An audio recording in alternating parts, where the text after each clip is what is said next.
Next, that beat into my ears like gong. Gong ಅಂತಂದ್ರೆ ಇಲ್ಲಿ ಮಕ್ಕಳೇ ಗಂಟೆ ಅಥವಾ ಜಾಗಟೆ. ಓಕೆ, ಸೊ ತಾಯಿ ಭಾರತಿ ಹೇಳುತ್ತಿರುವಂತ ಶಬ್ದಗಳು ನಮ್ಮ ಕವಿಗಳ ಕಿವಿಯಲ್ಲಿ ಜಾಗಟೆ ಬಾರಿಸಿದಂತೆ ಕೇಳಿಸ್ತಾ ಇದೆ ಅವ್ರಿಗೆ, ಗಂಟೆ ಬಾರಿಸಿದಂತೆ ಕೇಳಿಸ್ತಾ ಇದೆ. Who is the speaker? ಹಾಗಾದ್ರೆ ಯಾರು ಹೇಳ್ತಾ ಇರೋದು? Poet VK. Gokak is the speaker. ಯಾರ ಕಿವಿಯಲ್ಲಿ ಜಾಗಟೆ ಗಂಟೆ ಬಾರಿಸಿದಾಗೆ ಕೇಳಿಸ್ತಿದೆ ತಾಯಿಯ ಶಬ್ದಗಳು? ಇಲ್ಲಿ ಪೋಯಟ್ ವಿ.ಕೆ. ಗೋಕಾಕ್ ಅವರವರ ಕಿವಿಯಲ್ಲಿ. What does the word that refers to? That ಅಂತಂದ್ರೆ ಏನು? ತಾಯಿ ನುಡಿದಿರುವಂತಹ, ಕೋಪದಲ್ಲಿ ನುಡಿದಿರುವಂತಹ ಶಬ್ದಗಳು.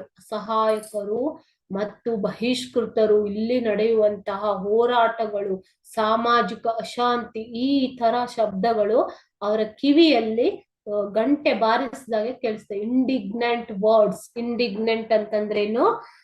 ಸಿಟ್ಟಿಗೆದ್ದು ಆಡಿದಂತಹ ಮಾತುಗಳು ಅಥವಾ ಕೋಪದಲ್ಲಿ ನುಡಿದಂತಹ ಮಾತುಗಳು. Okay, what is the figure of speech used here? As ಇಲ್ಲಿ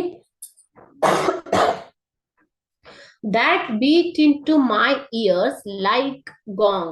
ಲೈಕ್ ಅಂತಂದ್ರೆ ಏನು ಮಕ್ಕಳೇ? ಲೈಕ್ ಅಂತ ಯೂಸ್ ಮಾಡಿದ್ದಾರೆ. ಗಂಟೆ ಬಾರಿಸಿದಂತೆ ಕೇಳಿಸ್ತಾ ಇದೆ ಅಂತೆ.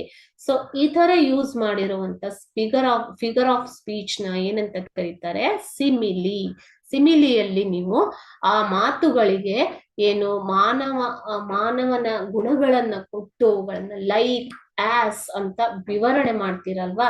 ಸೊ ಈ ತರ ಆಸ್, ಲೈಕ್ ಅಂತ ವರ್ಡ್ ಗಳನ್ನ ಯೂಸ್ ಮಾಡಿ ಡಿಸ್ಕ್ರೈಬ್ ಮಾಡಿರೋದಕ್ಕೆ ಅವುಗಳನ್ನ ಸಿಮಿಲಿ ಅಂತ ಕೊಟ್ಟಿದ್ದಾರೆ. ಸೊ ಇಲ್ಲಿ ಯೂಸ್ ಮಾಡಿರುವಂತಹ ಫಿಗರ್ ಆಫ್ ಸ್ಪೀಚ್ ಯಾವುದು? ಸಿಮಿಲಿ.